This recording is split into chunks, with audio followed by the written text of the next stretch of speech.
Good morning, everyone. My name is Olga Merchant. I work for USAID, the Office of Education, and I am the Youth and Workforce Development Advisor. Today's webinar, we are going to learn about positive youth development, and we have two guests, two programs from Central America. A little housekeeping before we move on. Please mute your lines so we, don't hear your background noises. And also, we are going to have a few minutes after each presentation for clarifying questions. But please, we encourage you to post your questions in the chat box, and we will have a session for Q&A at the end of the presentation. Next slide. For those of you that are not familiar with YouthPower, YouthPower is a mechanism that is funded by USAID and seeks to improve the capacity of youth-led organizations and youth-serving institutions. YouthPower includes two complementary contracts: youth implementation and YouthPower Evidence and Learning. And the task orders under each of those components help us learn from and integrate the experiences, from one another. The two programs that we are going to highlight today are under the YouthPower implementation. And today we are pretty much going to learn how they are implementing positive youth development. Next slide. And also, I'm pretty sure you guys are familiar with positive youth development. PYD is an approach that embraces the concept of youth as having the capacity to thrive. And as you can see, it has four main components: assets, agency, the capacity to contribute, to give back to the community, and all this happens when programs create the appropriate environment for the young people to thrive. So today's presenters, we have Rosemary Garcia from Nicaragua, and her program serves at-risk youth from the Caribbean coast in Nicaragua. And the other program that we are highlighting today is Proponte Más in Honduras, and they are focusing on families with youth between the ages of 8 and 18 who are at risk of joining gangs. So we had asked each of the presenters to address the questions that are on these slides. And as I said before, they are going to address throughout their presentation these questions, and at the end of the presentation, again, we are going to give you the opportunity to ask clarifying questions, but we're asking you to save the general questions for the end of the presentation. So without much further ado, we welcome Rosemary Garcia. Rosemary, you're on.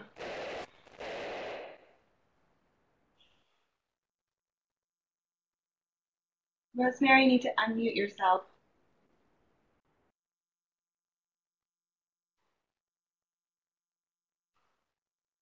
Sorry, we're having some technical difficulties. All right, now you're connected, Rosemary. Okay. Good morning, everybody. Thank you so much for joining the webinar. It's a great pleasure to be part of this effort. So I wanted to elaborate a little bit on the project. The project is actually named Technical Vocational Education and Training Strengthening for At-Risk Youth, TVET SAY. But in Nicaragua, we know it better as Aprendo y Emprendo. And the objective of the project is basically to expand opportunities of technical vocational education and job placement for youth at risk in the Caribbean coast. So most of our beneficiaries are youth from the Caribbean ages 14 to 29. And the work is centered around improving security in the Caribbean because it is an area that is quite vulnerable. Under the project, we have 4 components. The first component is bringing the private sector to talk with TVET centers and civil society organizations that serve youth at risk, and bringing them together so that way they could together modernize technical education policies, and they could work together to better align the demand and the supply of technical education in Nicaragua. We're developing these networks of dialogue both at the national level and regional and sectoral level. So that's one component. Component 2 is we selected 8 private TVETs. We call them private because they're non-governmental. And we're strengthening their capacity after assessing where they are in order for them to become model institutions. So we're doing a great deal of organizational capacity building with those institutions with the compromise that they would be serving youth at risk in the Caribbean because that's where we mostly work. Component 3 is basically improving how technical education is viewed in the Caribbean coast. Because as many you know, technical education isn't valued as much as university and tertiary education.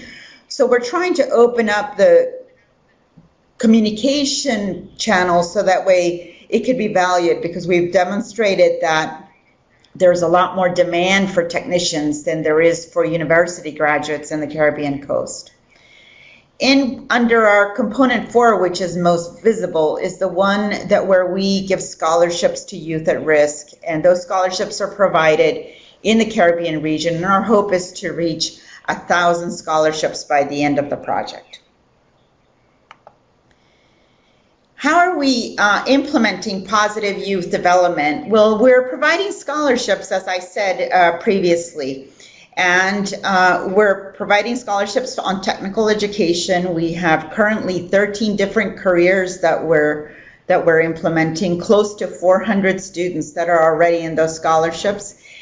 But along with the technical education, we've really supplemented the soft skills development. We're working on job placement, and we're actually strengthening the partnerships with the private sector so that way they could be self-employed and that job placement could happen.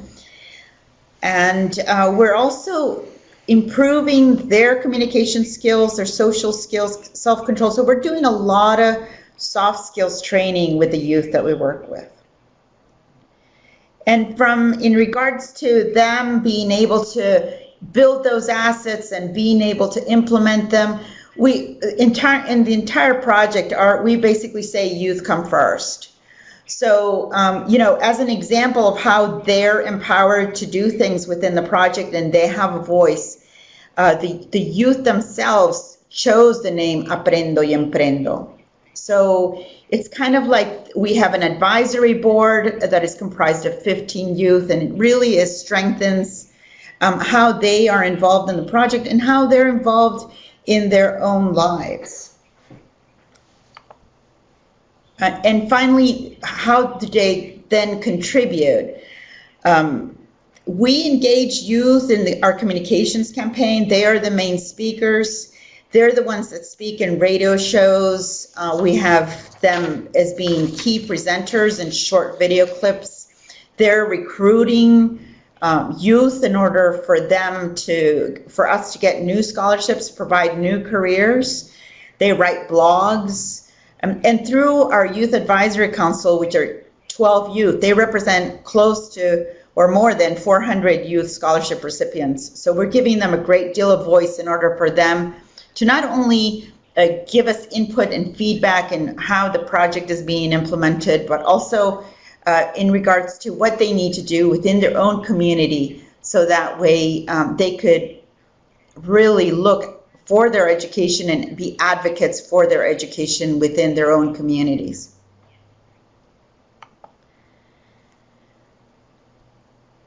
We're also working on the enabling environment because we're, working with the TVETs themselves and with the private sector.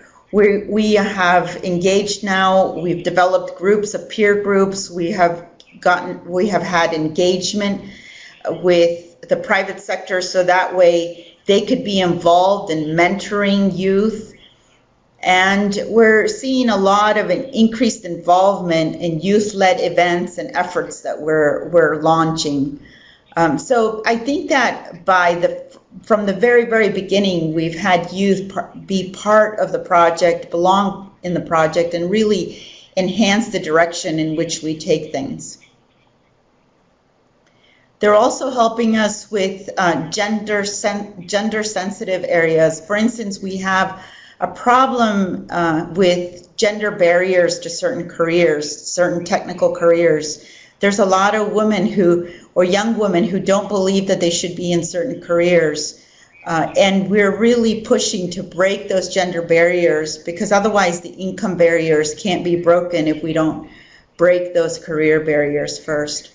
And we're improving access to TVET centers, which really helps just change, because these TVET centers are being straightened, it just really changes the environment and changes the opportunities that the youth have.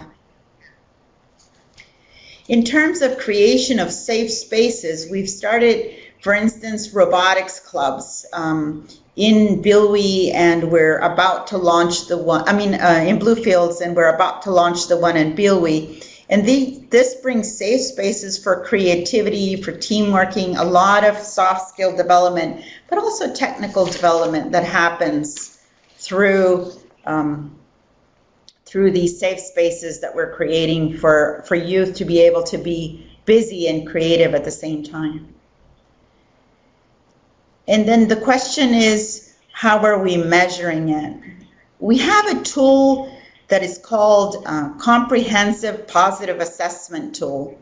It is a tool that we use. It's basically a questionnaire, a multi-part questionnaire that we use in order to determine the risk level that youth are experiencing, and also the assets that they bring with them.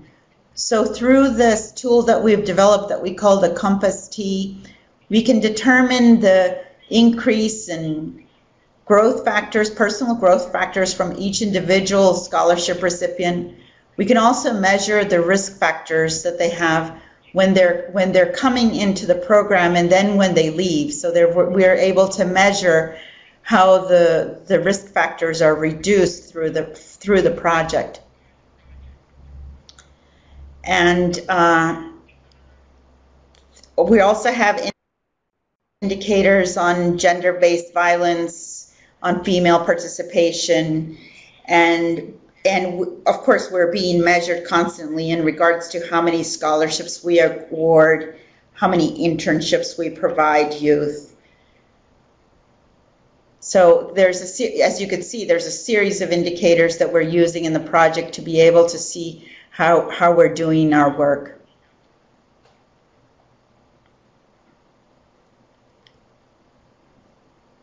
So in terms of agency, we also have indicators. We have the proportion of youth who report increased self-efficacy at the conclusion of the program.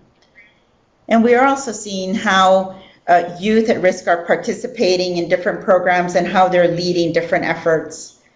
So there's a lot going on in terms of youth engagement within the project. So the benefits of positive youth development positive youth development framework has really been very critical in our design and the way we implement the project. We're basically looking at youth as individuals and really doing a lot of listening. So we're seeing where they are and what they need to do in order to succeed. So by using that tool that I said, Compass T, we're able to match the skills with the labor market. We're able to reduce the risk factors that are present in the youth. And we're also able to just strengthen their ability to support themselves and build resilience within themselves as individuals. And obviously through their engagement in the project and events that we're holding, then we're actually leading them to be able to contribute back to their communities in order to improve safety. That doesn't mean we haven't had any challenges. So the challenges have been basically that we work with individuals. Sometimes we engage families, but we don't go broader than that. We work with the training centers, but we're not doing a holistic choose a neighborhood and work on absolutely every aspect of that neighborhood. So that's a challenge that we face. And then we also have the challenge that it's hard to engage youth that are from disabilities. We haven't been successful yet. We have engaged some with hearing disabilities, but it's not, and youth that are just disadvantaged and have a different type of identity. So we have to do a better job at that. Those are still issues that we're tackling. Overall, what are the overall challenges that the project faces? Well, we work mostly in the Caribbean, and there's little economic activity in the Caribbean, and that means that there's few companies that can provide jobs in the Caribbean coast. So we're faced with lack of economic activity and what that means for the opportunities for youth in that region of the country. We're also faced with limited scholarship funds. And we're trying to reach very rural populations, and it's very costly because of the distances in the Caribbean and the cost of transportation in regards to how to reach those youth that are hard to reach, that have no access to education. And finally, we're working with the financial sustainability of TVETs. The TVETs that we're working with, we're living basically hand to mouth. With every new assignment, didn't really have a strategic plan, so we need to still strengthen the financial sustainability of TVET so they could be there for the youth post the program. So I think that kind of gives you a sense of what we're doing and the challenges that we're facing within the TVET SAY project. The recommendations that we would make is that we would ask USAID to involve the youth at the very beginning and design evaluation and absolutely everything, because they have a different perspective and they come with different ideas. And I think that their reception towards the project, towards Aprendo y Emprendo, has been kind of a really positive lesson that they need to be involved in absolutely everything. So that's kind of like, then we need to expand that role and basically have collaboration across multiple projects.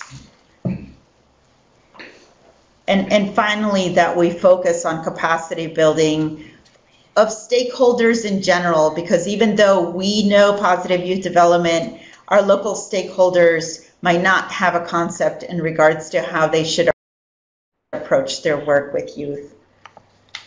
So that's it for my presentation. Thank you very much.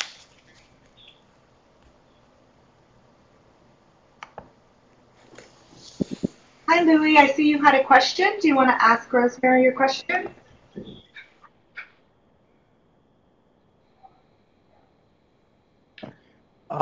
Yeah, I was just very interested in the Compass tool that they developed and wanted to find out if they had looked at or used the YSET tool as well. It's now been adapted. I mean, it was originally created by Creative, I believe, and now Dexys has improved on it, and we're testing it in Honduras so that it can be used with youth that are above 18 years of age and be able to classify, if you will, youth that are in primary, secondary, or tertiary prevention service needs. So as you might know, Aprendo y Emprendo, the TVET SAY project, is a creative project. So yes, before we started the project, we looked at the YSET tool and we looked at it very carefully, but we also looked at the risk factors that were present in Nicaragua compared to the risk factors that are present in Honduras and El Salvador. And we opted to creating a tool that fit the risk factors that were present in Nicaragua and kind of broadening the definition of risk. Interesting. Can you give an example of what that broadening looks like? Yeah, so the YSET measures the risk of gang joining, right? And in Nicaragua, there are no real, there are no gangs like there are in Honduras and El Salvador. So if you look at the risk factors that were involved, they were broader in the sense that there was a lot of lack of access to opportunities, lack of mobility. There was a lot of self-efficacy issues. And maybe, hold on, maybe we could look at the 11 risk factors that were involved. There was violence in the household, ethnic origin, lack of access to educational opportunities, lack of access to employment.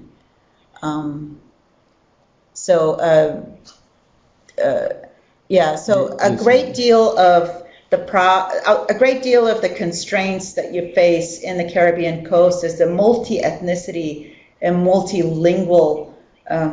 It's just a very, very, very diverse population. Yeah. Does it include Jamaica?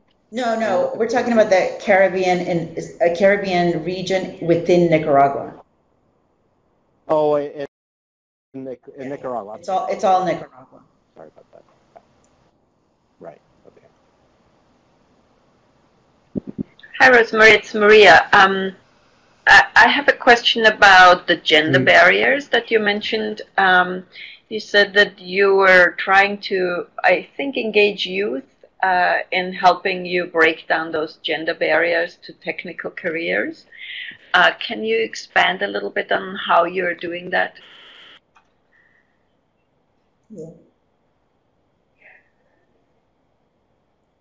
Yeah, so let me give you an example. We started an outboard motor repair course. And out of 20 students, 2 of them were females. It was very difficult for those 2 females, to stay within the class because there was a great deal of pressure that this was not a woman's career, that what were they doing repairing motors? So giving we gave them a great deal of support and did a lot of capacity training with the classmates and with the families in order for the women to stay within the course and be able to graduate. And they both did graduate and then moved on to internships. So now that we have 2 graduates in that course that are women, they're basically we're using them as spokespeople in the campaign in regards to, yeah, I broke this barrier, I broke this gender barrier, and you can do it too. So it's basically them being able to speak, but it's taking a lot of work. It takes a lot of work. Young women who are in male-dominated careers get a lot of pressure, and sometimes the pressure is mostly from the families, that they shouldn't be in those careers because they're male careers. So it takes working with the families, and most of the time, the young women are completely determined and they're very energetic and they're just very excited.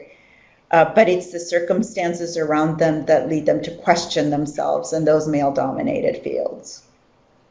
Thank you, Rosemary. I have also a question. You mentioned that you also have incorporated safe spaces for young people. Can you elaborate a little bit more about those spaces? Are that, those opportunities that are structured, and how often do young people meet to acquire the soft skills and the technical skills that you mentioned?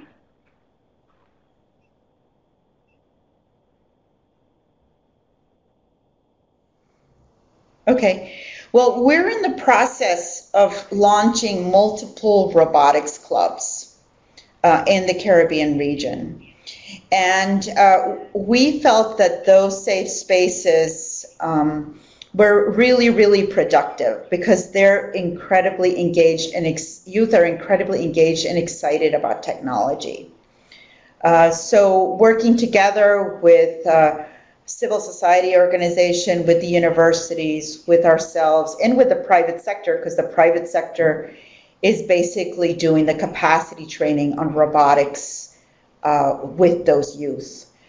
So that's kind of like a very busy. They're right now preparing for a national competition within Nicaragua, and then we're going to continue expanding them. Several different organizations have come to us in regards to being able to expand that model to other areas in regards to taking robotics to youth. By the way, this is the first time robotics has been introduced to the Caribbean coast. Oh, that's great. Thank you. Christy, I believe you had a question as well. Would you like to enable your mic and ask it? Yes, thank you so much. Such an interesting project. I'm very excited to hear about this. I was looking at your challenges slide, Rosemary, and I'm feeling your pain. There's so many places where we work where there's just not a lot of demand, not a lot of employment opportunities. And, you know, we've had to go the route of really entrepreneurship training and helping young people think about starting their own businesses. And I'm curious about two things. One, if there are any efforts kind of in the region or in Nicaragua focused on building more employment opportunities, and two, how things are going with actually bringing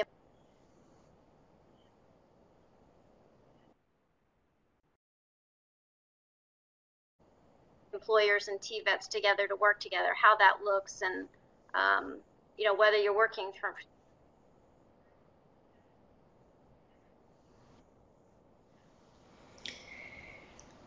Okay, so those are two separate questions. One of them is the Caribbean coast is very different than the Pacific coast of Nicaragua. We are working with, currently we're negotiating with Banpro, who's one of the largest banks in Nicaragua, in order to be able to provide seed capital for entrepreneurship in the Caribbean coast. We're also working with the chambers of commerce that are currently within the Caribbean coast in order to be able to do kind of value chain linking of youth at risk. So once we determine what the needs of the value chain are, then we're trying to train those youth so that way they can fit within that value chain. We're in the process of developing that. I think that's going to really help on the employment opportunities because we've been really frustrated for the last 2 years in trying to find employment sources for the youth. The other question on effectiveness on private sector dialogue with TVETs, that's going extremely well. That's mostly on the centralized in the Pacific because that's, you know, we started a national network of dialogue. And most of the economic activity is on the Pacific side of Nicaragua.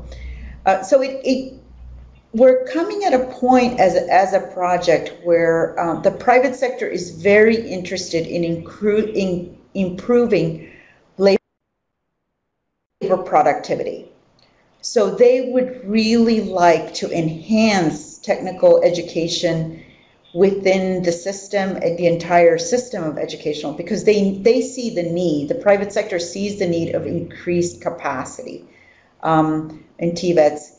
And the TVETs were faced with their own lack of sustainability. So now bringing them together, they see that if they start talking to the private sector, they would be able to provide services to the private sector and improve their financial sustainability. So it's working out very well, and I think on component 1 has gotten a great deal of attention And we're now building relationships with COSEP, that is the largest private sector organization in Nicaragua, representing the largest sectors in the economy. So as a matter of fact, the president of COSEP just went out to blue fields in the Caribbean coast in order to see the reality of blue fields and the constraints. Yeah, thank you, Rosemary. And we are going to ask you to please stay with us, and to participants to please save your questions toward the end of the presentation. We would like to bring now the other project that we would like to highlight, Proponte Más from Honduras. And we are welcoming Robin Braithman, Chief of Party from Proponte Más, as well as Guillermo Céspedes, Deputy of Party. So you guys are online now. Welcome.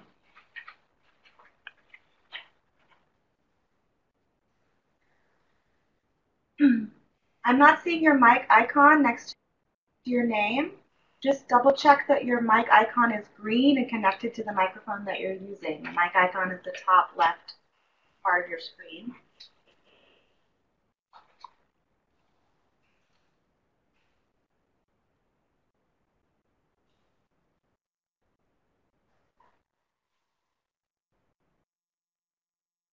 If it's not working, you might need to leave the room and come back in. Okay, no problem.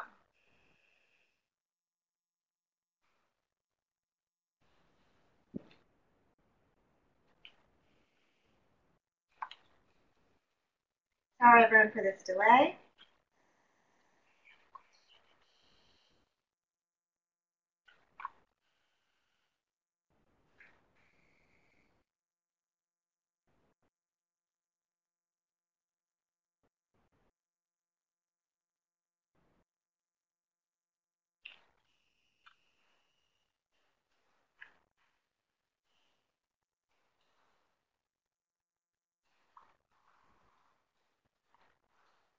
If anybody has any additional questions, you're welcome to chat them into the chat box. We can address them at the end of our presentation. You know, our colleagues had some electricity outage right before they were supposed to join us, so that's why we have a little connection problem. Appreciate your patience.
Hi everyone. Sorry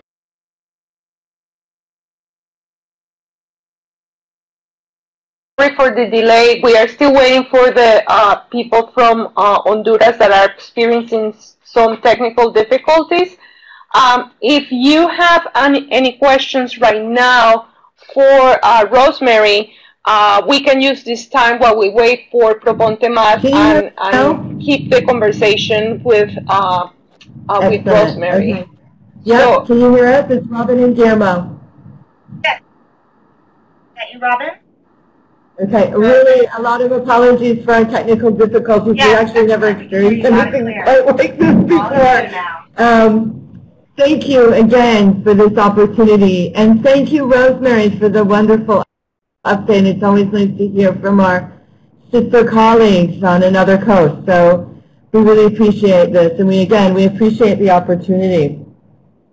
We're going to break this down a little bit into, the general, what is our performance and how we're focusing on positive youth development. I think there's been a lot of interesting questions that we can always learn from and enhance. So without further ado, I'm going to continue this presentation.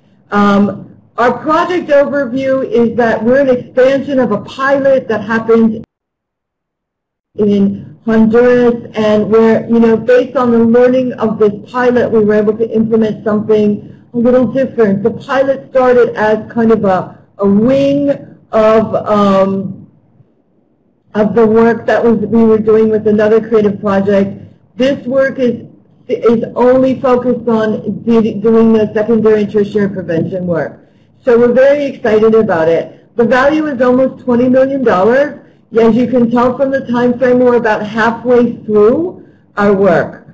We are located in the 5 cities in Honduras with the highest rates of homicide and the highest presence of gangs. As all of you know, or maybe don't know, USAID has asked us to really focus on these communities as part of the bigger place-based strategy here in Honduras. So what are our goals? What are we trying to do? We're trying to use a family intervention model to reduce the 9 empirically driven risk factors predictive of gang joining. And this is where I think somebody in the audience had asked about the use of the Y set, and we will talk about the Y set in greater detail in a minute. And again, not just gang activity, but associated criminal activity amongst youth ages 8 to 17. Now, I think this is a lot different than some of the other work because the ages are much younger. So we're looking at kids as young as 8 and as old as 17, which is a huge age to work with, a huge demographic. So we have 5 key goals. One is that at-risk youth are receiving secondary prevention services in these targeted communities. The second is that we provide support services for eligible youth and their families in targeted communities. Third is that we have a cadre of family counselors. And the fourth is how are we looking at informing public policy about juvenile justice and alternative justice measures. And then the fifth is really to create a model. So these are really big results that, we have a very limited time to implement. So when we look at at-risk youth receiving secondary prevention, we're also we've added tertiary prevention to this as well. And when we look at youth, we're also not talking about youth. I think we want to be really clear that this is a family approach. So within that family approach, we're really looking at positive youth development. The support for services, what we're doing is we actually, in our contract, we have, within our contract, to hire 3 local NGOs to serve as kind of lay counselors or local promoters from the community that ostensibly serve as a bridge to services, but also focus on the kids that we've identified in the Y set in the first round as primary, and we want to be able to ensure that they remain as primary. And Dermo and I will talk about that later. When we talk about strengthening alternative justice measures, we're really looking at how we can really strengthen the mechanisms for ensuring that kids are complying with their alternative justice sanction, and how that is looked at from a reinsertion model in the community. Establishing the model has many kind of tentacles, I would say, and one of them is working with Arizona State University on a very comprehensive analysis and evaluation of our model in real time. And again, we'll talk about that later, but also looking at how we're strengthening local institutions to increase their research capacity, to increase their ability to understand this risk model. Performance. Where are we at? So I'm going to ask Cameron to talk a little bit about where we're at in terms of how we are actually implementing and using a PYD focus from a family focus. Cameron? Good morning, everyone. Hello, can you hear me? Yes, good morning. Good morning. Basically, Proponte Más facilitates this creation of healthy environments for youth by focusing on the most basic institution for the youth, which is the family relationships. So this concept of building assets with youth, we basically translate that to include the whole family system. Our approach basically is one in which we assume, and it has been proven by evidence, that by addressing family assets, we can create a certain level of agency for youth, and especially in these highly volatile communities in which coming out of the house at any given moment can be confronted, a youth can be confronted with significant levels of gang violence. So the positive youth development approach applied to the entire family system is the centerpiece of what Proponte Más does. We build communication skills for the youth, in which there are family activities, celebrations, if you will, that are created. And our emphasis is on helping youth communicate specifically around issues of supervision. One of the challenges for all of the families that we serve is that, given the age bracket of the youth that we're working with, families have to balance this idea that the youth needs to be independent enough to function in the community, and at the same time, the family needs to protect them from the dangers in the community. So part of our work is to build that communication channel so that the youth can move about independently while the family can provide safety for them. In terms of building pro-social responses, we do set up what we call group activities that are designed to help youth manage the antisocial tendencies that have been identified by our diagnostic. By the way, all of the youth that we work with go through an initial diagnostic process at month 1 of the intervention, at month 6 of the intervention, and at month 12.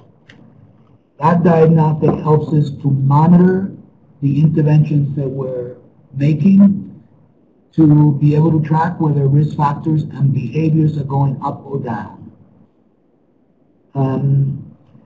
So group activities are used to reduce impulsive and risky behaviors. And then in terms of how this gets brought into a broader context, this family systems model is being duplicated by various agencies of the Honduran government, with youth that have been, that are under what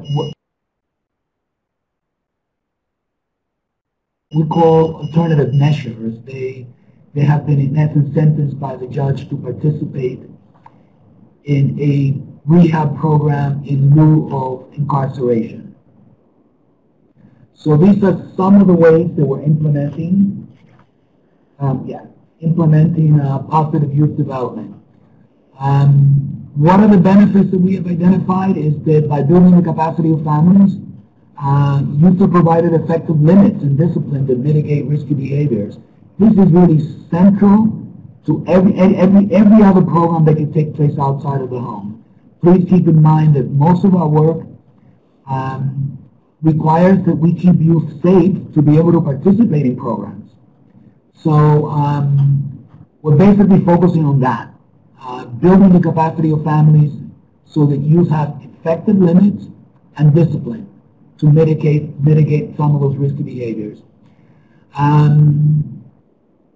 Of course, the other benefit is that by reducing these risk factors and the behaviors that are associated with it, it allows the youth to contribute positively to society. There is, in our context, the question of agency, youth agency, is intimately tied in to violence prevention.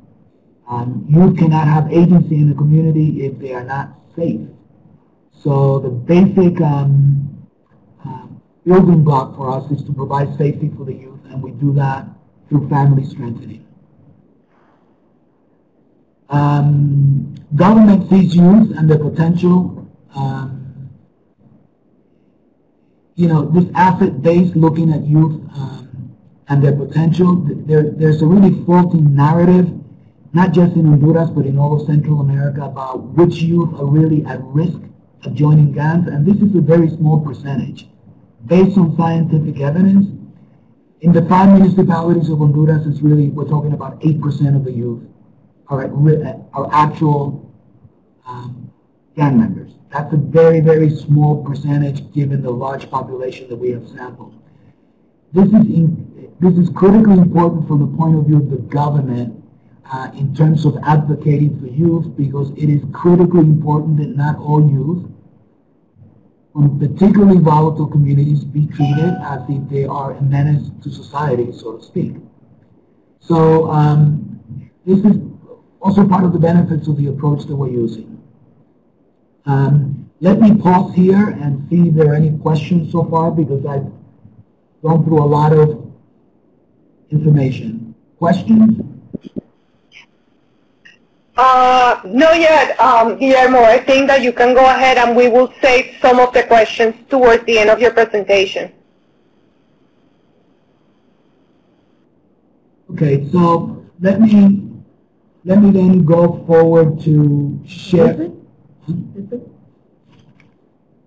Yeah, to share some of the results that we have based on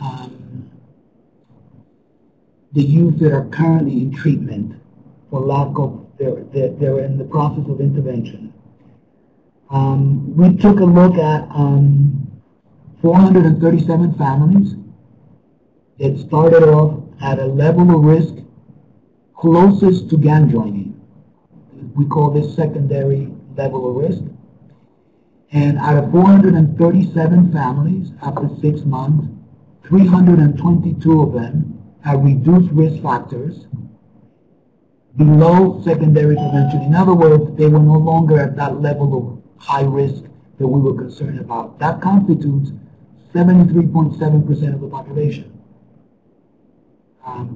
Of those 437 families, 115 youth remain at a secondary level.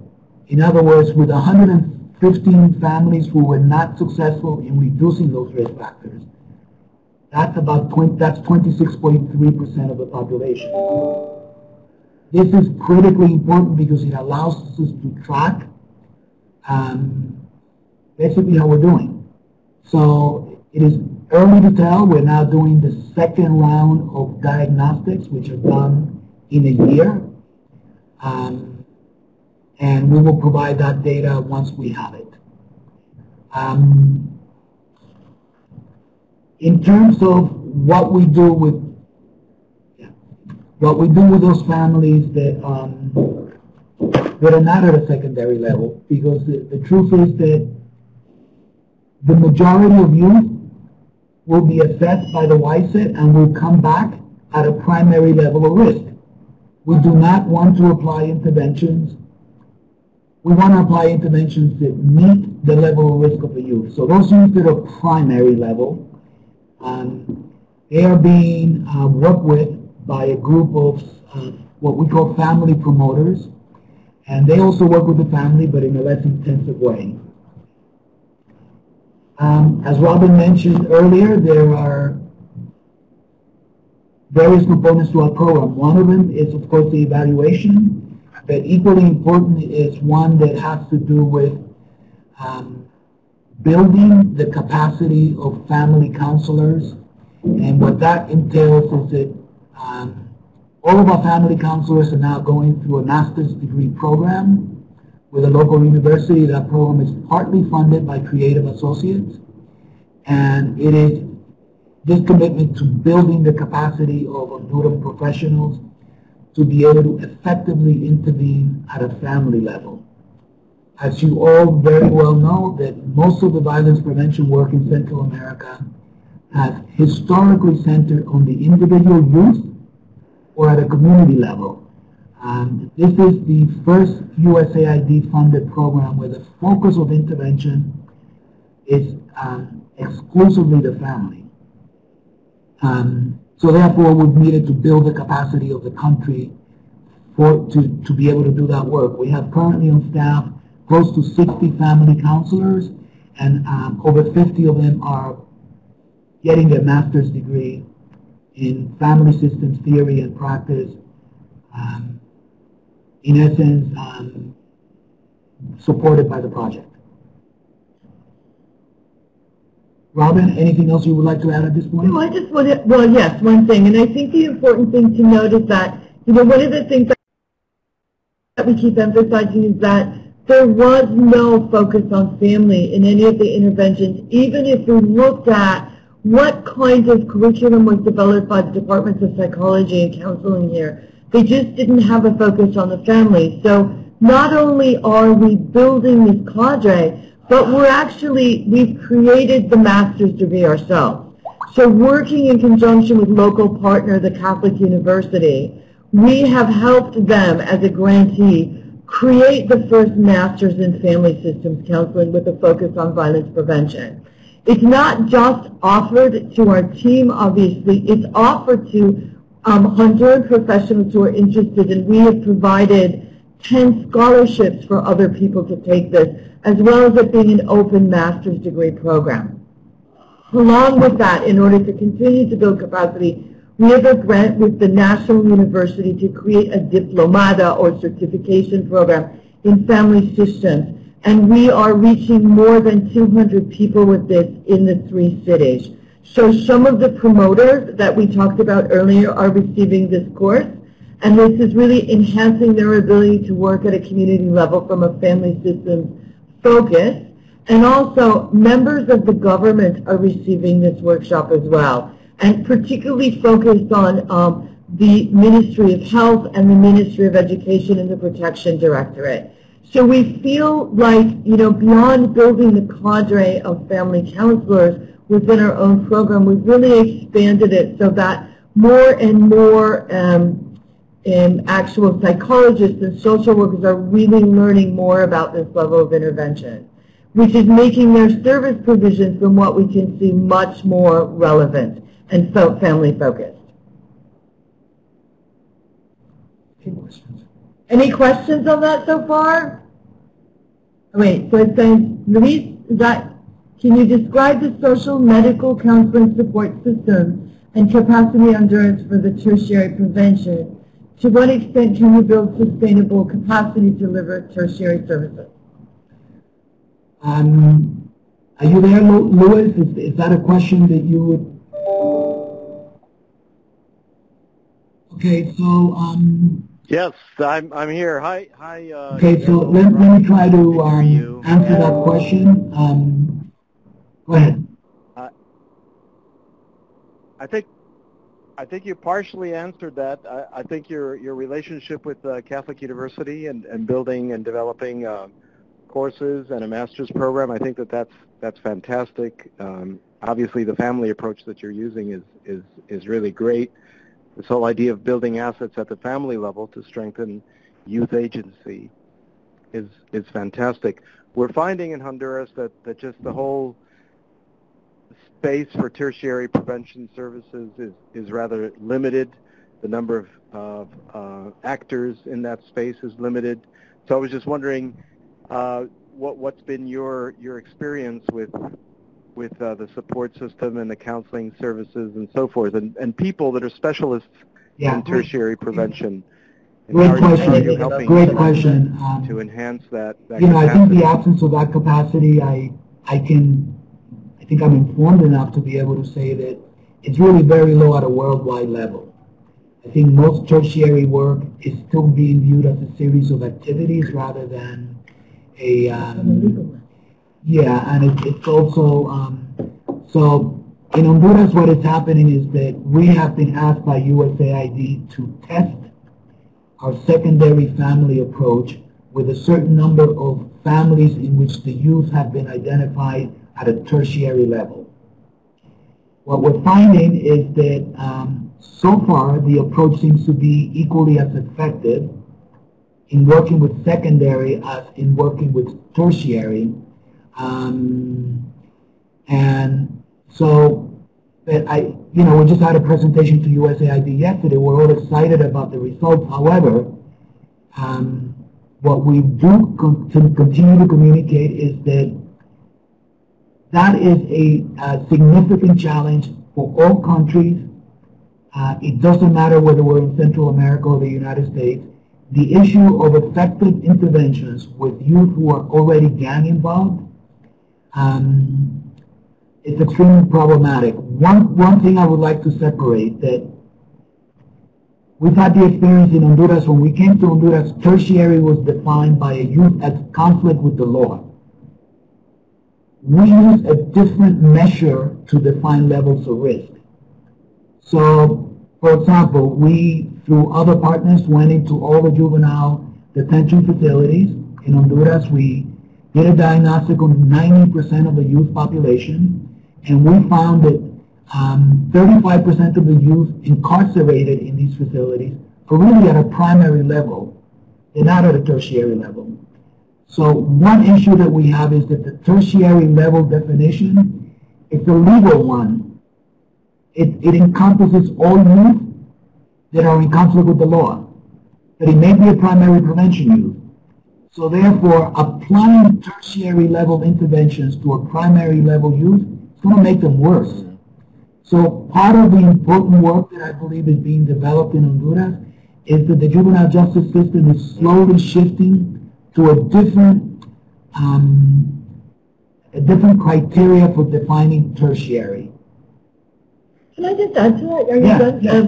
So I think, Luis, one of the questions that you asked is really relevant, and that is, who are, we're looking at it from both a kind of a theoretical side and an application side, but also a service provision side, because one of the issues that, one of the parts of our work is that we do have grants that we want to provide to service providers who have that focus on tertiary services. And what we found is we did a fairly extensive mapping with a partner on what we would consider the criteria for receiving those levels of those kids at risk in tertiary. And honestly, over the 360, I think, organizations that were mapped out, which means giving them a survey, what do they do, how long, what kind of funding, we found 6 across the country that really focus on that level of service provision. So what we're trying to do is really reinforce that, training them and others in the model how to use the YCAT, how to do a risk analysis based on differentiation of risk, so that they can increase and enhance their model. At the same time, one of the things that Guillermo mentioned, and one of the things that we can look at on slide 4, is like, what are we doing with the juvenile system? And I think one of the things that we've been, I don't know, it's just serendipitous that the system changed while we were here, and they're in the process of transitioning into a new model. And before that transition, we had facilitated the construction of a juvenile justice technical committee in 3 cities. And in those 3 cities, it has different levels of justice operators, from the Supreme Court down to social workers who work with the state, to civil society, really looking at the construction of a mechanism that takes the focus on tertiary out of the legal lens. I mean, it's still within the legal lens, but kind of broadening it. And so what that has meant is that there is a huge buy-in by these people to learn how to effectively create an effective sanction for kids. And obviously, they are much more interested in looking at it from this risk differentiation. And so I think we're in a really good moment, Luis, to be able to respond to that in a much more family-centered way, looking at risk. The basic, a basic message here with this is that we need to assure that we are providing primary level intervention for a youth that is primary, secondary level intervention for a youth that's secondary, and tertiary for a youth that's tertiary. Why? We do know from evidence that youth that get the wrong type of medicine get worse. We do know that. So therefore, what Robin just mentioned is critically important for the juvenile justice system, as well as for the community-based work, the amazing community-based work that's taking place in Honduras. And I just want to say one more thing that maybe we didn't mention, just to be clear, that when we're looking at this from the family counseling lens, there is a different approach that our counselors take when they're looking at providing counseling to a a family with a secondary child or a family with a tertiary child. There are small differences in the way that we approach that level of counseling.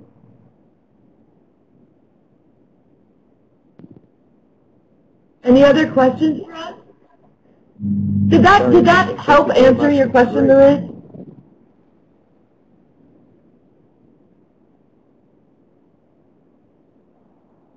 Yeah, fantastic. No, I think this is extremely innovative. I think the family approach is Robin, I have and we're learning a lot, Louis.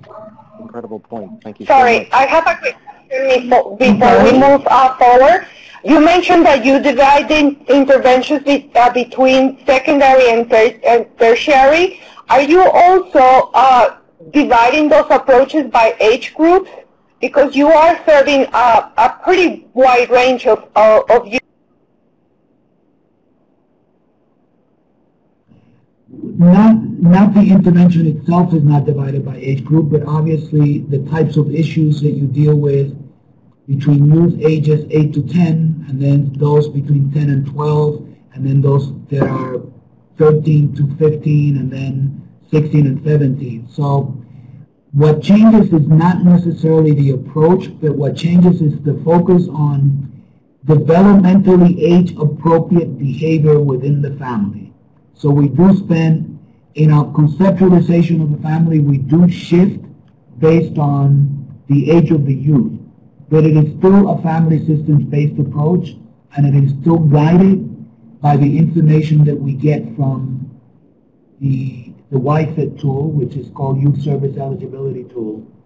What changes is how we direct or how we collaborate with a family. Obviously, it's a very different approach working with a family that has an 8-year-old versus working with a family that has a 17-year-old. So it's the homework task, the intervention changes, the model itself remains the same. Does that make sense? Control 5, please. Well, so I just want to say one more thing, and this is something that's come up a lot. It's like the kind of, if you will, incredulousness of how we do this. And, you know, just briefly, one of the ways that we do this is we create strategy teams of 3 counselors. What we learned from our first attempt at this early on was that each counselor was, you know, taking on an average of 14 families, and it just wasn't working. It was too much. It was too much of a hardship, and we do a lot of. So before I get, but let me just tell you that the way that we do that is they work as a team. There's one kind of lead counselor, but they have the support from their strategy team. Those teams also feed into what we call a clinical orientator. Is that what they call it? Clinical guide. Clinical guide, who actually comes, when they come back, they get a lot of feedback and they provide that level of reinforcement and analysis on cases that are much more difficult. So there's always an ongoing learning and a shift sometimes, like when you're stuck with that family, not stuck in a bad way, but you don't know how to move forward and you feel like at an impasse. This having the clinical guide has been really essential. Let me just say one more thing, and that we know that, I mean, what you have to understand is that we go to these people's houses. And so we are in the midst of, you know, some extraordinarily intense moments, and it's a huge step forward that these families allow us to go into their houses to do this level of work. And so, you know, one of the things that we have also built into this level of counseling is a lot of self-help, and a way day for the teams every 3 months so that they can just recharge their batteries. So I just don't want you guys to think that this is, we're doing everything and it's great. It's not. It's a very difficult, intense, rewarding process, but that there are other, you know, I mean, we have to make sure that there's a level of self-care and a level of self-reflection in their knowledge base as well. It's extremely challenging because the question of focusing on age groups, this is really a family-to-family approach. There are some interventions that are common, but the intervention is really tailored to each family. So that makes it very labor-intensive. I just want to continue. Is there any other questions before I go on? Because I'm aware that we have limited time in demo, and I love our project so much we could talk forever. I just want to go quickly into result 4, which is about, how we're strengthening using this model to strengthen the justice system. I'm not going to go into it. Yeah, we talked about it earlier. And then the last result, which we're actually quite proud of, is really doing this deep dive analysis with Arizona State University on whether these tools in this model are effective in really providing the kind of evidence that we need to really paint the picture that we can use this model to reduce violence. And so Guillermo has spent a lot of time in our team, and I'm going to ask him to talk a little bit more about this, because I think this is a really important part of our work. Well, basically, it's an important part of the work and a little bit threatening, I would say, in the sense that, every 6 months we find out whether we're on the right track or not with each individual youth, so it's a little bit humbling. We have amazing data, and at the same time, I think we're humbled by how difficult this work is. The evaluation, there are two things that we're doing with Arizona State. One is an evaluation, an impact evaluation, that really will tell us if, in fact, these reductions that we're seeing are due to the intervention. And two, they're going to help us to systematize this model step by step so that once the project ends, what we leave behind is a manual for it to be duplicated. In addition to all of this work with Arizona State, we're not a research project, but we are using all of this data to inform public policy and to inform program development with our partner across the street, USAID. So result 5 is about evaluation, systematization. I think perhaps one of the things that we strive for is that this project does have 5 results. However, they're all interrelated, so we don't see them as separately. It's been a challenge to see them as as 5 results that are integrated, but I think we're achieving that more and more effectively each day. So I think from my end, as a closing remark, is that we have made incredible advances. We're very proud of the work that we're doing, and we're constantly challenged each day to continue improving. So I know that we always get a little off track, but we do want to get back on track with focusing on some of the challenges that we find in really implementing a positive youth development approach. Well, the biggest challenge, I think, has been one that is conceptual, and that is that looking at positive youth development as a very valuable lens that can be applied in a broader kind of way, not just to the individual youth, but the family as a system, and to some degree have that spill over to the community. So we do see that one challenge for us has been that the positive youth development approach has required that we help our partners, and we ourselves are able to shift from an individual youth focus to a family systems focus and to a community focus without losing the principles of positive youth development. And then the other challenge for us has been that our evidence-based risk factor approach is significantly different than the approach of other partners in development objective 1. Even if we just talk about the definition of tertiary, it's very different. So it's been a bit of a challenge aligning what we do. I think we've done an amazing job with our other USAID partners, but those have been 2 significant challenges. In the level of implementation, I think that some of the other challenges are obviously the absence of capacity in the country to use evidence-based risk factor reduction and family systems approaches. The other challenge has been that we work as part of something called the place-based strategy, which is it involves multiple implementers working in one geographic location. So it's been a bit of a challenge to come to an agreement about all using the same definition of risk factors. Now, there are many risk factors that we can all use. However, it becomes critically important to make sure that even that definition or that lens is uniform when you have to, when you're actually working in the same geographic location as other implementing partners. And the last challenge has been that as USAID Honduras amplifies or scales up some of these approaches, there has to be a simultaneous process in developing the human resource capacity. Right now, the demand on the job market for this work outweighs or is larger than the human resource capacity.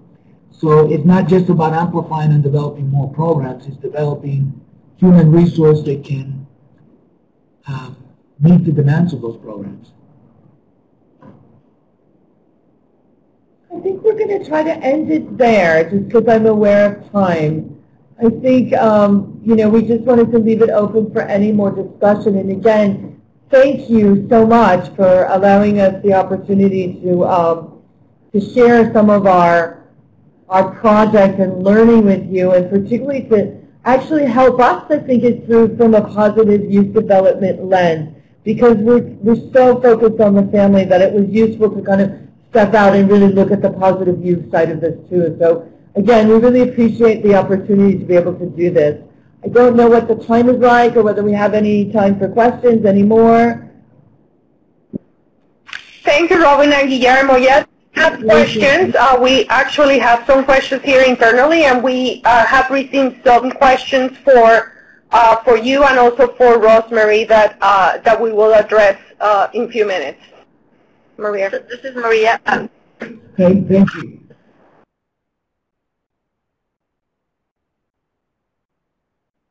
Thanks for a really great presentation. I love both of the presentations. With regard to your impact evaluation that you mentioned, are you kind of identifying a counterfactual, and how have you selected those families that are not getting the program treatment? Well, we've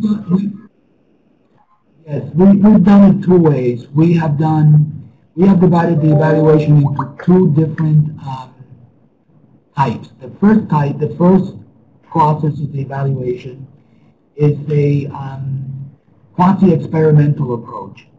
Why? Because it would have been impossible for us to do things like random selection, randomized treatment and control groups within the timeline that we have. So we have about 500 families, maybe a little bit higher, 600 families that will be evaluated through a quasi-experimental approach, and another 600 families that will start now their intervention in late September that will be evaluated with a fully experimental approach. So the issue of counterfactual, the issue of bias selection, all of that is being addressed by Arizona State. However, we have divided our evaluation into two parts, and I hope that makes sense. What we're finding in the field, now that impact evaluations have become more demanding, is that you have to balance the research and the practice. So our partnership with Arizona State has allowed us to have both. I'm not a researcher by nature, so we rely on our partners from Arizona State to really guide us through the impact evaluation process. I just want to add one more thing about this, and that's relevant to the discussion, is that, we're working with Arizona State, but they're also working directly with our team. So it's not Arizona State coming down and telling us what to do. It's really hammering it out with their own graduate students as well. And so there has been a lot of interchange, which really strengthens our own team's ability on analysis. And really, we are really feeding into some of the analysis that Arizona State has. They're not spoon-feeding us stuff. We're really taking time to digest it and say, you're wrong about this, you're right about this won't work here, this will work here. And one of the key things that we've done with Arizona State, which has never been done before, is we use a genogram, which is a more detailed family tree. And this is the first time, we use it in our intervention, that anybody has actually tried to codify this so that it makes sense and so that we can use it as part of our analysis and our evaluation. And Arizona State brought down their graduate students to do it, and they were very excited about having this opportunity to work with other graduate students in our team to be able to do something so innovative. So not only are we learning and feeding into the evaluation, Fabulous. I think the dynamic around what we perceive as evaluation has also changed. Because I think some of the things that you're describing sound like really interesting tools, and I was just wondering if you already have some tools that you have developed that might also benefit other implementers, or if there are any forthcoming tools that are coming out. You said obviously that you're working on some of this with Arizona State University, but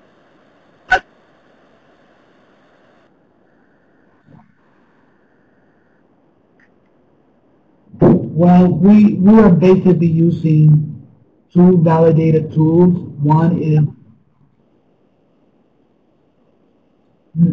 well, the two tools that we're using, one is called the Youth Service Eligibility Tool, and which of course was developed in Los Angeles, California, and validated there. When we transferred that to Central America, we began a process of adaptation. And we're now doing the final adaptation with Arizona State starting now. So that tool will be specifically adapted to the Honduran context. So that's one tool that we use. The other tool that we use is also validated, and it's called FACES, and it's a family assessment tool, because we are measuring individual risk factor reduction.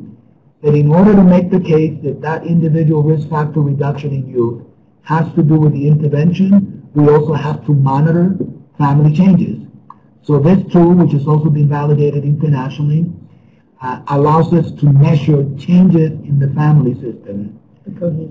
So family cohesion, family communication, family rigidity, flexibility. The tool has been around, the FACES tool has been around for about 11 years, or at least I've been aware of it for about 11 years. So both of the tools that we're using have been already validated. We have developed other, I would say, intervention guides, like how to construct asset-based genograms, meaning that construct a family genogram that focuses on assets rather than pathology. We have developed best practices around group interventions. I call those intervention, part of the intervention toolbox. And of course, all of the things that we're doing, we're sharing. It's not, we're a USAID funded project, so all of this work belongs to USAID.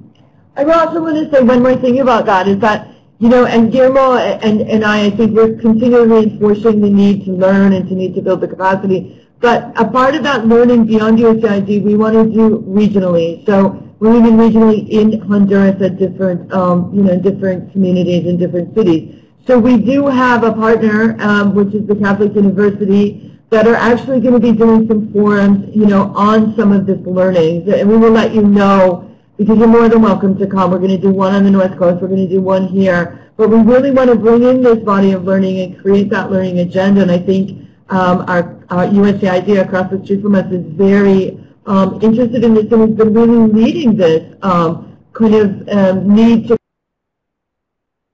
kind of create this level of learning and this agenda. So I think we're all on the same page on this. And again, what Guillermo says is, if we don't share this, it's not worth it. We're not creating something that's so internal that can't be shared and can't be used.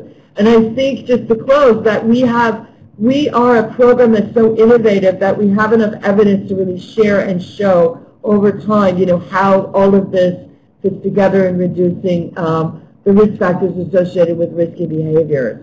I think what we're really looking forward to is really expanding in our work, especially around the involuntary population, and really seeing how we can really create and strengthen this model for, particularly around families whose kids are behind bars. So, but that's just another discussion that we can have another time, because that's not part of our Great, thank contract. you. I have actually a question for both of the programs. So we're really grateful for the opportunity. What Yes, can you hear me? Any other questions? The question is for you and also for Rosemary. What would you recommend to USAID implement in terms of in the implementations of future programming? What specific recommendations would you make?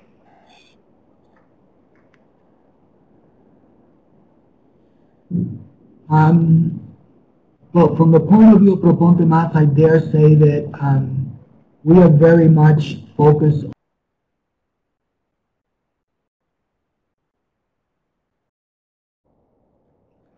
on this idea that combining the family approach with other types of programming.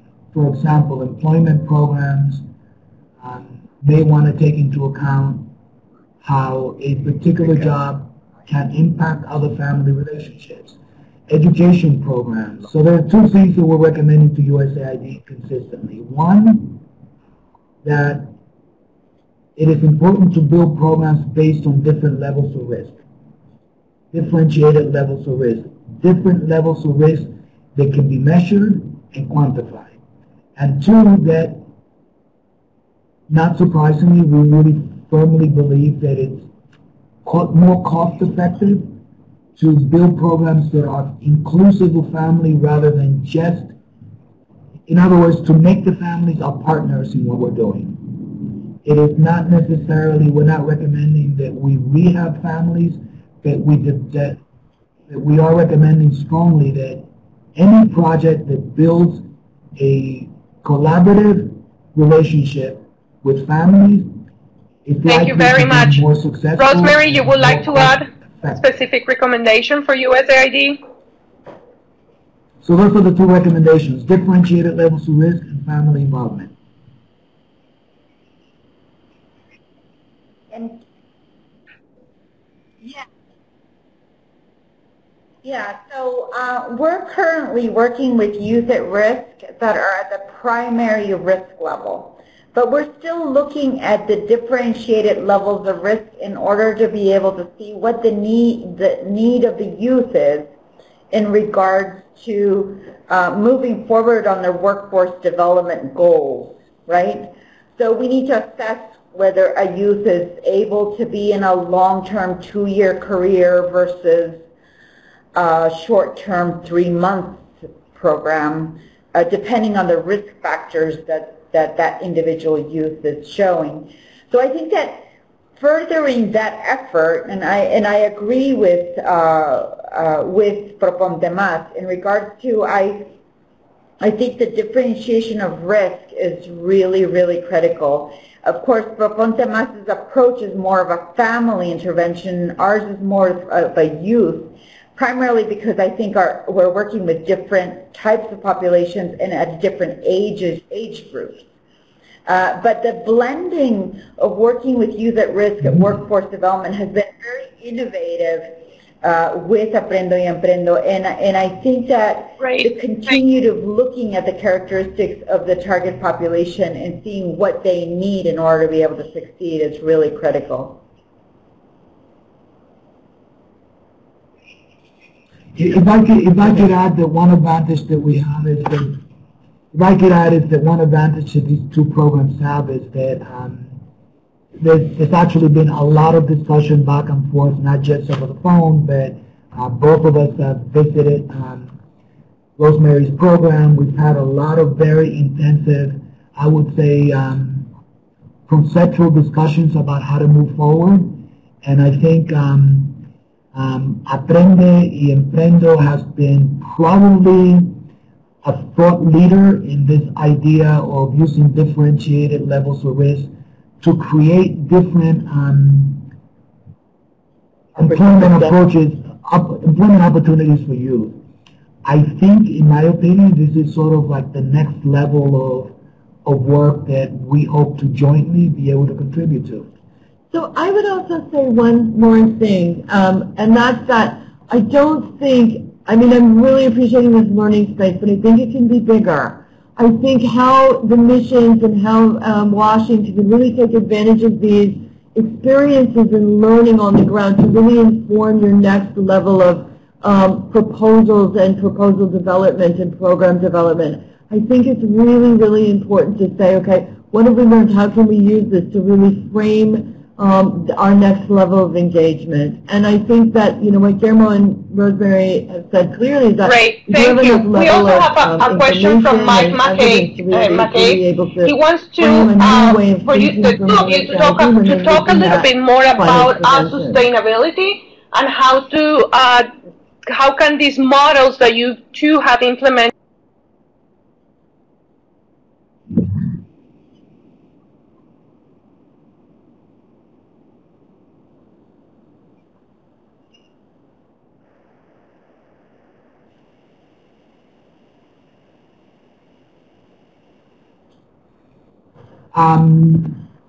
Thank you, Mike.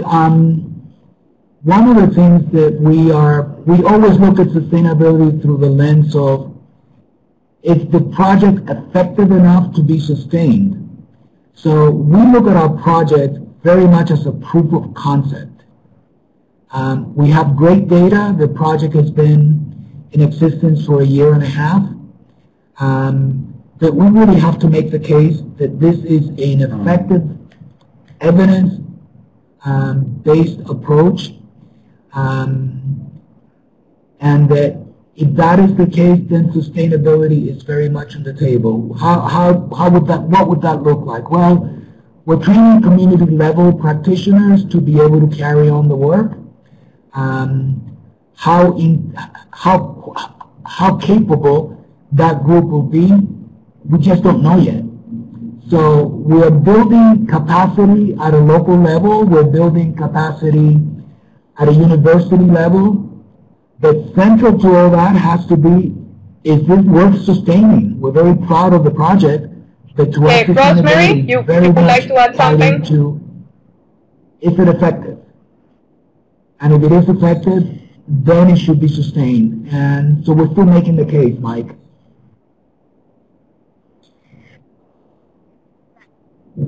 Yes, under component 1, we're creating the network of national dialogue between the TVETs and the private sector. And I think both the TVETs and the private sector see the benefit of our creation of that effort.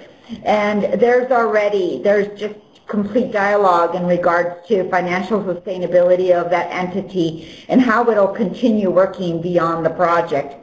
In regards to the work that we do directly with youth, we're capacity training the institutions in the Caribbean in regards to how they need to provide counseling service to youth that are maybe exhibiting abandonment characteristics, like they're going to be dropping out, they're not assisting, and there's risk of that.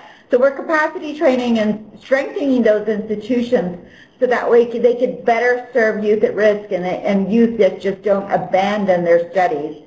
So that sustainability is part of in every effort that we do. Even when we bring the private sector, we're bringing the private sector together. Thank you, Rosemary.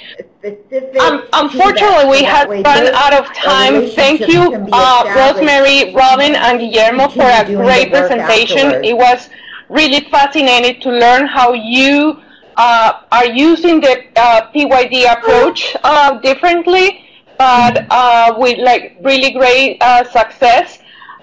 So I really thank you for sharing your knowledge and finding with us. I encourage all participants to visit us at YouthPower website. We have posted more information about each of the programs, and I also encourage you to just keep an eye on the webinars that we do on a regular basis. And thank you for your participation today. Have a good day. Bye.